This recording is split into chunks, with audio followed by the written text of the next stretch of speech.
for riding is as young as anyone's. The speed. Is that a good feeling? Oh, yes. I like to ride fast.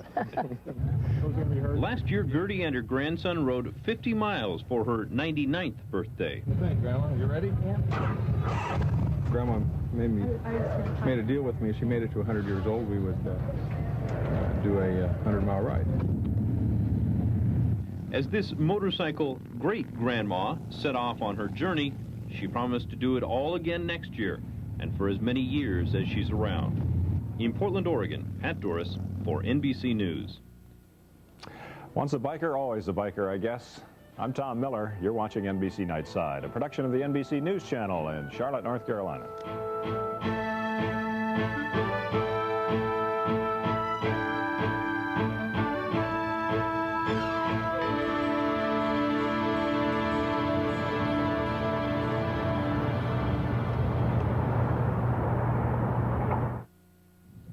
Today brings a showdown in the Caterpillar walkout. The company tells strikers, show up for work or else.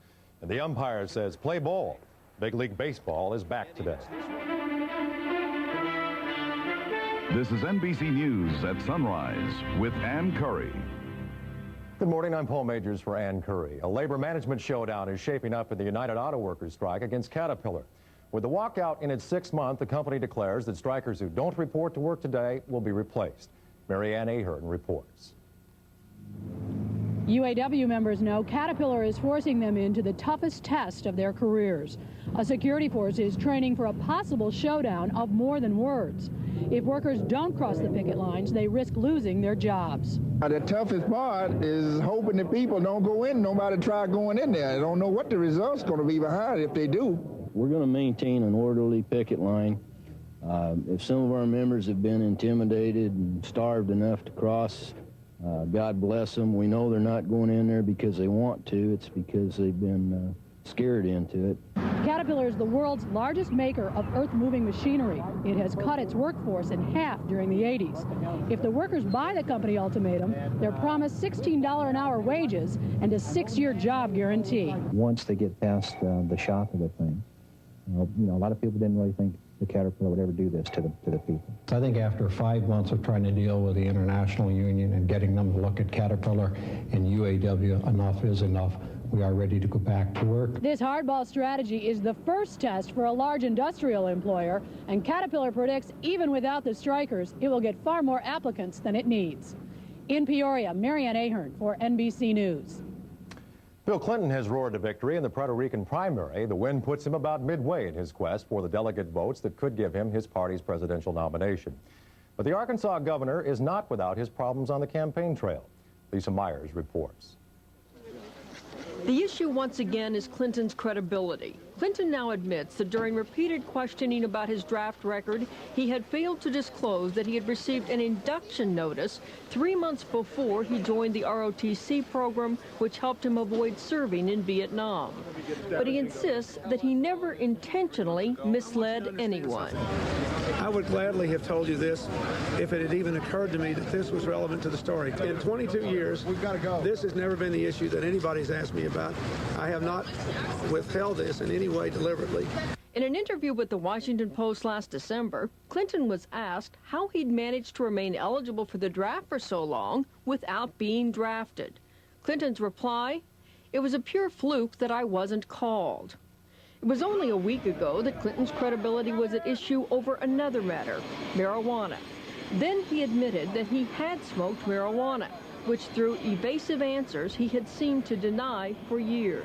I have acknowledged that there was a pattern of omission there, and that I did it deliberately. I can only tell you that there was no deliberate thing on this. Deliberate or not, this latest revelation can only fuel the concerns of a growing number of voters that Clinton lacks the integrity to be president.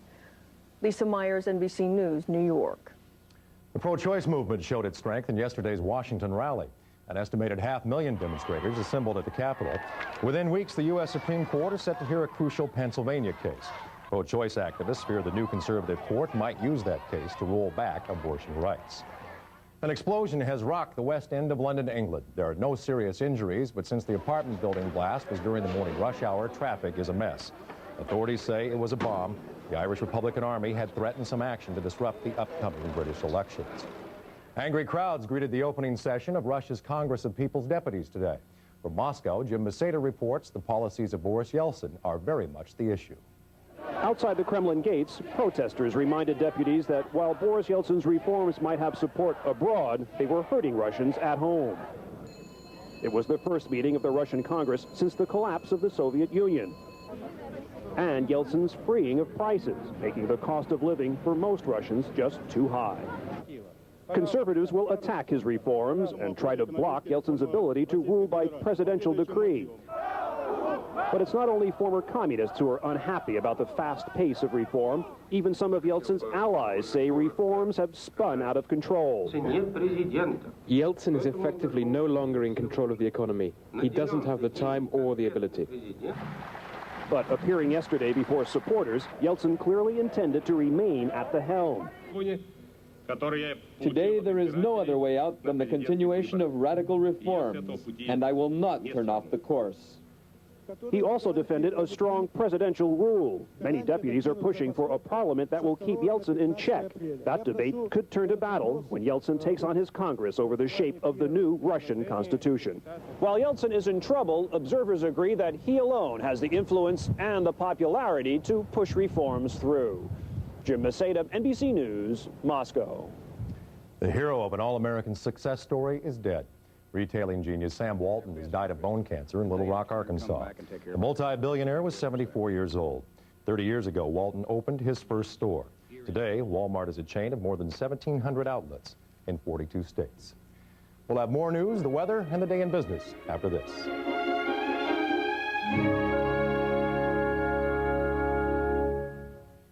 Yoplait, low fat, calcium rich, with active yogurt cultures. It's something 40-year-old Vicki Gentry does every day. Smooth, creamy Yoplait. Do it for you. At BASF, we don't make the plane. We make it lighter. We don't make the lotion. We make it smoother. We don't make the dress. We make it brighter. We don't make the carpet. We make it tougher. At BASF, we don't make a lot of the products you buy. We make a lot of the products you buy better. BASF.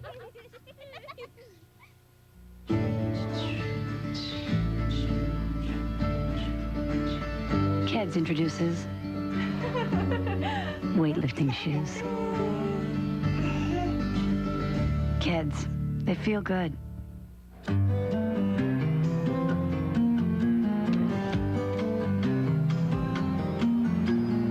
Keds introduces ballet shoes.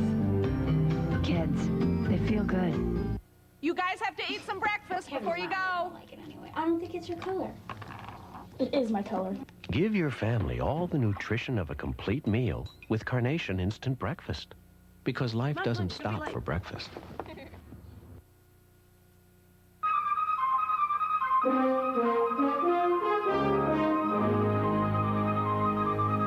Stock prices were mixed on Friday. Losers outnumbered winners among all issues traded, but the Dow Jones Industrials gained nearly 15 points. Looking ahead to today's market day, here's the Wall Street Journal's Doug Cease. Now, even though stocks rose a little bit last week, the economic news wasn't that good. Are investors, are they still thinking the recovery's on track? Well, I think so. What we saw last week was an employment report that didn't look as good as we had hoped it would. That raises some questions about the recovery, but at the same time, it brings interest rates down. And as long as interest rates are either stable or falling, stocks will be okay. And what about first quarter earnings for this year? Well, they're coming up pretty soon. We can start seeing the first of them in the next couple of weeks. The initial reaction was that they were going to be better than a year ago. Now they're going to look a little flat, people are saying. But on the upside, some of the cyclical companies like General Motors and Ford will probably look better than expected. And as we reported, Sam Walton has passed away. What about the Walmart stock? Well, Walmart stock will probably be down on the psychological blow of it. But Mr. Walton was a great manager. He's left in place a wonderful organization. They should have no trouble. All right, Doug. Thank you very much. Joe Whitty is here now with the weather. A lot of eyes are focused on the Twin Cities, Minneapolis and St. Paul. NCAA championship game. That's right. Yesterday was windy and mild, mid-60s, and tonight not a bad night at all for a ball game. But let's take a look-see at what's going on. We do have some showers as a weak cold front moves through Minneapolis later on today. They'll be long gone by this evening. Meanwhile, upper-level disturbance over Texas, Oklahoma, providing some very strong thunderstorms in parts of the south, and mild air comes to the east after a very chilly week last week. Today's weather map shows those strong thunderstorms, some of which could be severe, dropping 2 to 3 to 4 inches of rain along the Gulf from Louisiana to the Florida Panhandle. Meanwhile, in the northeast, sunny skies, temperatures in the northeast going into the 50s and approaching 60s in portions of New Jersey, Pennsylvania, and around Washington, D.C. And for Baltimore, it looks like a great game down there for the opening day of baseball season. 70s in the Central Plains states, and out in the far west, we'll see 80s in the interior valleys of Southern California, and the cooler 40s up in the northern Rocky Mountain states. That is my national weather forecast. Now here's what's happening in your neighborhood.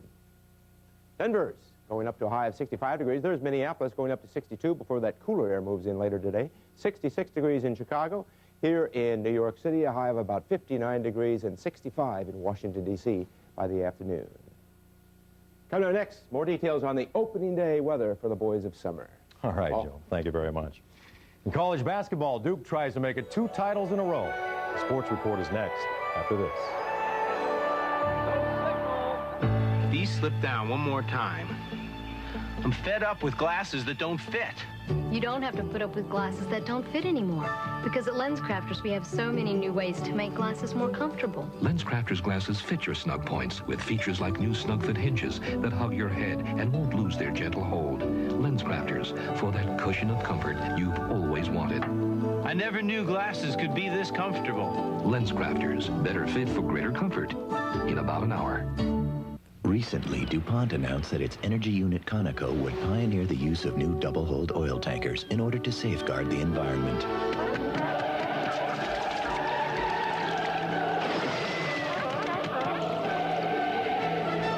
The response has been overwhelmingly positive.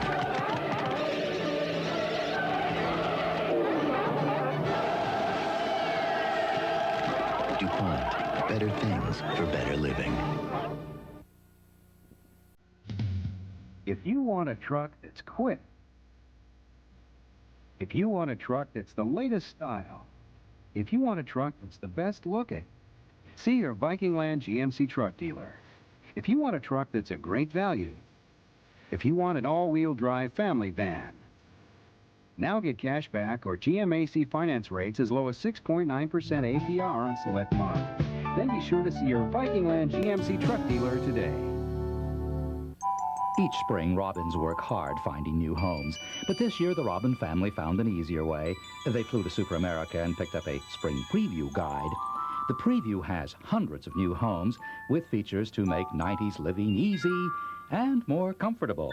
And when you select a preview home, you can move right in. The 1992 spring preview, finding a new home any other way is, well, for the birds. Pick up your free preview guide today at any Super America. In sports, it's time to play ball. The baseball season opens today with 9 games. The Minnesota Twins, who went from worst to first last season, begin defense of their title this afternoon at Milwaukee. In college basketball tonight, Duke will try to become the first team in 19 years to repeat as NCAA champions. The Blue Devils will take on the Fab Five freshmen from Michigan. So they have a lot of experience under their belt, and I'm not, excuse me, I'm not shocked at all about what they're doing. They're an outstanding team with outstanding talent and a great coach. We don't mind being the underdogs. You know, being the underdog has gotten us this far. Meanwhile, Stanford is celebrating after winning the women's title with a 78-62 victory over Western Kentucky. In the NBA, the Boston Celtics, playing without an injured Larry Bird, soared past Chicago 97-86. Elsewhere, Cleveland clipped New York, New Jersey jolted Indiana, Detroit mauled Miami, the Clippers edged Milwaukee.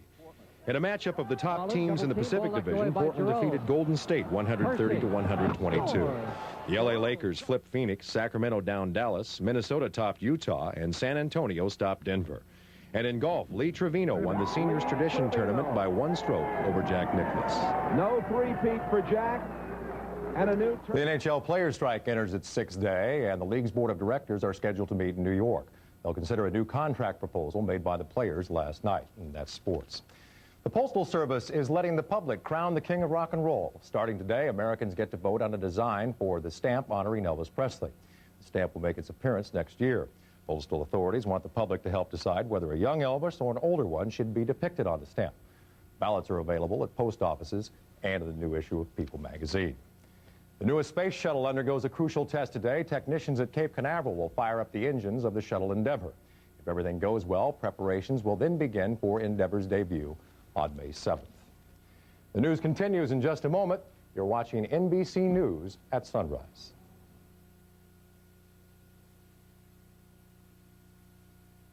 This morning, a campaign exclusive. Presidential challengers Bill Clinton and Jerry Brown square off live. Join Bryant Gumbel and Katie Couric for a very special Today Show this morning. Chiropractic care is now just a phone call away. Just dial Network for direct connection to the participating chiropractor nearest you. Most insurance accepted. The Chiropractic Network. Just dial NETWORK. Our lives are full of gambles. Sometimes we win, and sometimes we lose. If you've been injured in an automobile or motorcycle accident, don't gamble with your future. Call United Services Access Attorney Network, 780-8899. Watch Paul Majors on KARE 11 News. Here are some of the stories we're following this Monday morning on NBC News at Sunrise. George Bush and Bill Clinton win landslide victories in Puerto Rico's presidential primary. In Peoria, Illinois, labor and industry head for a head-on collision. 18 major league teams get ready to take to the field on this, the first day of the baseball season. If there was a single unforgettable image of the collapse of communism in Eastern Europe, it was the fall of the Berlin Wall. The world watched in fascination as thousands of people chipped away at the wall and danced on what was left of it. For the people of Berlin and East Germany, the wall may be gone, but it's impossible to forget. Mike Betcher takes another look. Where it stood is clearly marked. What it did is plainly visible. How it fell is unforgettable. Why then it is missed is hard to explain. When the wall that surrounded Berlin was gouged from the landscape, a 100-mile scar was left behind, a place where hope and despair battle for Germany's heart. For millions of East Germans, it is a vicious circle leading nowhere. Although the physical barrier was breached 2.5 years ago, a mental divide still exists between the two Germanys. Nearly a half-century of separation has not been easily overcome. Eric and Matthias, Berliners from the East, are old enough to remember when the wall restricted their play. Now they can freely roll their wagon through two ugly symbols of Germany's past, the former no man's land between East and West, and Hitler's bunker, the mound from where they begin their wagon ride. However, it is the present, not the past, which scares the two boys. When the police state died, the crime rate in eastern Berlin soared. It's more gruesome. It's worse, observed Matthias. There are a lot of murders, and I'm afraid to go outside and play after school. But if crime and fear followed freedom eastward, so did hope. Anke Binkart, a childhood communist, is in love with a new American boyfriend and new freedoms. Now I can do what I want to do, she says, and be what I want to be, if I'm good at it. Continue up the wall's old path, however, towards an obsolete East German turbine plant, and optimism fades. The antiquated factory was purchased by a Western German company, and more than half of its workforce was fired in the drive to modernize. The survivors are grateful, but worried. We feel insecure because we don't know what the future holds, said one worker. Somehow we feel like we've been betrayed. Through a classroom window, the factory's new unemployed can see the wall that shaped their communist lives, then left them naked to democracy's new ideas. The unified German government is training them for new jobs, but Margarita believes prosperity will not come in her lifetime. I imagine that I'll be qualified and unemployed until I retire. There is little point in longing for the old days. What's past is past. The Toyota dealership, which was constructed where the wall once stood, is testament to irreversible change. Westerners don't shop here, however. Many of them resent the East for draining German resources as much as many Easterners resent the West. Michael Hess is the manager. I think the wall, now it's a little bit higher than before. Modern maps make no mention of the Berlin Wall. On paper, there is only one Germany. In reality, there are still two. Mike Betcher, NBC News, Berlin. We'll have more news, Fortune Magazine's John Curran on business, and Joe Whitty's weather when we return.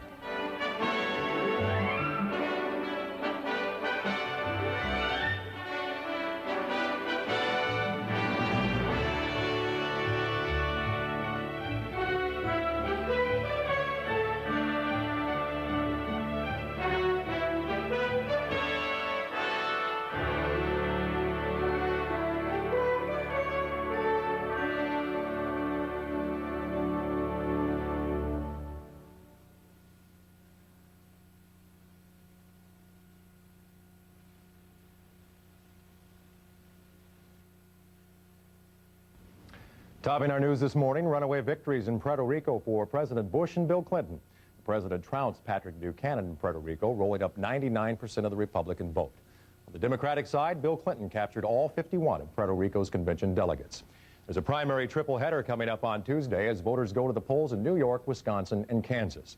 And as Bob Kerr tells us, there's a movement to get Paul Tsongas back into the Democratic race. Sunday on Meet the Press, New York Governor Cuomo had encouraging words for Tsongas. He'll do well in New York City, and New York State, astoundingly well. We'll see what happens on Tuesday, but I think it's not just a question of how I do, but also how Bill Clinton does. Tsongas has made campaign-style appearances in New York and has not discouraged efforts to get him back into the race. I think he made a good move by stepping back for a while, and he's still out there. Tsongas volunteers in New York are working to generate at least 15% of the vote, enough for Tsongas to pick up convention delegates and bring in new money. The other two candidates are so really unacceptable, and I think that's the feeling in New York, and we're a reflection of that feeling, I think. Remember, Tsongas on Tuesday. For several days, Tsongas volunteers have been on the street reminding New Yorkers they have an alternative. Tsongas says he'll announce Wednesday whether he'll jump back in. Bob Kerr, NBC News, New York. It's deadline day for the union workers of Caterpillar Incorporated. The nation's largest builder of heavy construction equipment has told 13,000 striking workers to show up for work today or risk losing their jobs. It's the first such showdown for a major American industrial corporation. There was a huge march through the nation's capital yesterday in support of abortion rights. Robin Lloyd says the prospect of a Supreme Court vote reversing abortion rights inspired the big rally. Tens of thousands marched past the White House to the Capitol demanding that politicians start listening. We're here to say that if the Supreme Court is going to withdraw protection for abortion rights, constitutional protection, then we must have laws we must have laws enacted by Congress to protect women's lives. But with a veto threatened by President Bush, Congress is not likely to pass any abortion rights legislation. And despite the impressive turnout, the pro-choice movement is running scared. Many state legislatures are passing laws restricting abortions, some even banning them. Demonstrations and intense lobbying by pro-life groups have been effective. Abortion exploits women. We're pro-women and we're pro-life, and many of us are very, very liberal. And to be pro-life is to be pro-woman. But organizers of pro-choice groups say this latest march signals the beginning of a new effort to make politicians aware of how many people support a woman's right to abortion. Robin Lloyd, NBC News, Washington. Peru is under virtual martial law this morning on orders from President Alberto Fujimori. Fujimori has suspended Peru's constitution, dissolved Congress, and put tanks and troops on patrol in Lima.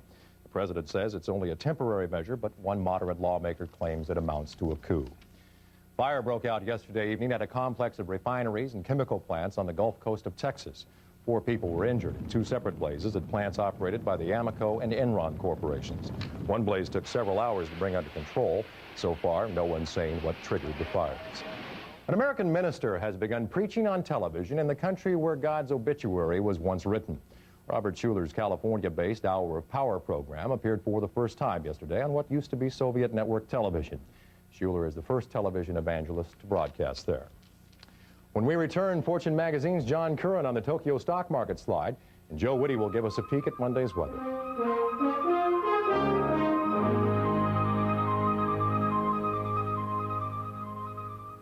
Do you know what my favorite country is? Country Scent Lysol spray. There's not another country like it. I wouldn't change my country for $1 million. Country Scent Lysol Disinfectant Spray is a refreshing blend of country fragrances in a disinfectant spray. Isn't it time you move to a new country? I love this country. You know, it's not something we talk about. But when Raymond gets... Gets what? Constipated. What? I give him Phillips Milk with Magnesia. Put that away. Phillips works overnight and immediately starts soothing the stomach acid Ray sometimes gets when he's feeling... Oh, Marie. Well, it's true, dear. But you don't even know these people. This can't be my new apartment. Good thing I brought Lysol Pine Action. It cleans with hospital-type disinfection. The strongest you can buy. Now it's starting to feel like home. Lysol Pine Action, a more powerful pine. The Easy Spirit Color Playoffs. The golds versus the patents. Feels like a sneaker. Easy Spirit Shock Blocker Pumps. There really is a sneaker inside these little pumps. Now, when you buy Easy Spirit shoes, you'll get a free simulated pearl necklace. And you can also register to win a strand of real pearls. Hurry, this special offer ends soon. Join the Easy Spirit Pearl Hunt today. Call for the store nearest you. Right now, IBM is going beyond conventional computing by pioneering a way to touch millions of lives. Raise, blow, you cataract. They love the hands-on stuff. Information becomes something with an imagination. IBM Multimedia. You can touch so many emotions with pictures and colors and sounds. It's really wonderfully exciting. Today's business report is brought to you by IBM. Whatever your size, whatever your needs, IBM is working to bring you the best solutions. Tokyo's market closed lower overnight, increasing the worries of investors here and abroad. Fortune magazine senior editor John Curran is with us this morning. John, just how bad are things in Japan? Well, like the U.S., Japan is in recession. They've got unsold goods stacked to the rafters. Industrial production is sliding at about a 4% annual rate. Business confidence, the confidence of business leaders is downright crummy. They're really in a recession. They may not even enjoy 2% growth this year.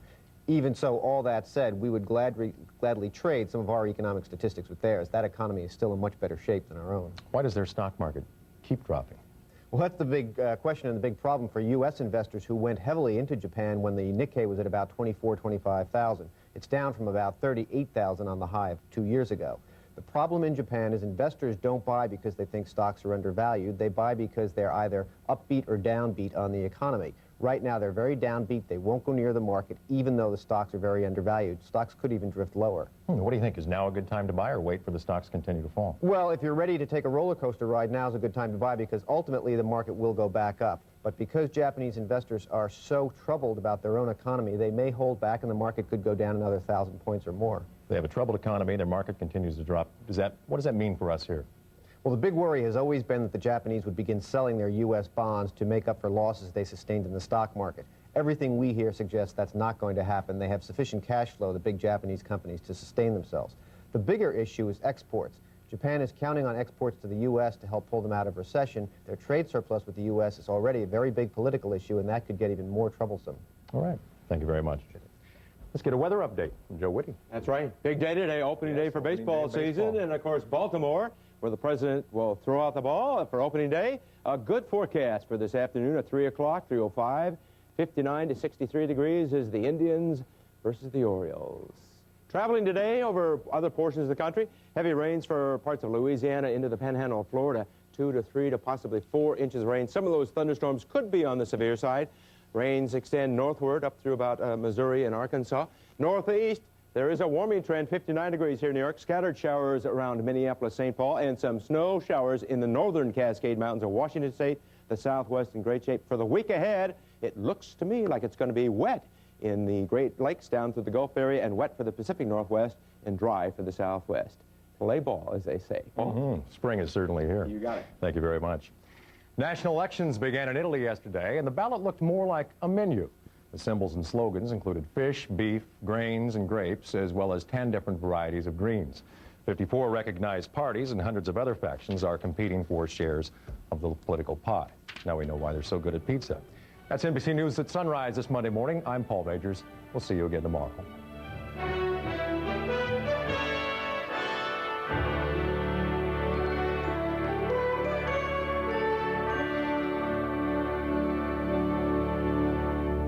Dateline, Tuesday. Storm season arrives. How could a killer storm sneak into your neighborhood with no warning? None at all. People are dying every year. Dateline NBC, Tuesday.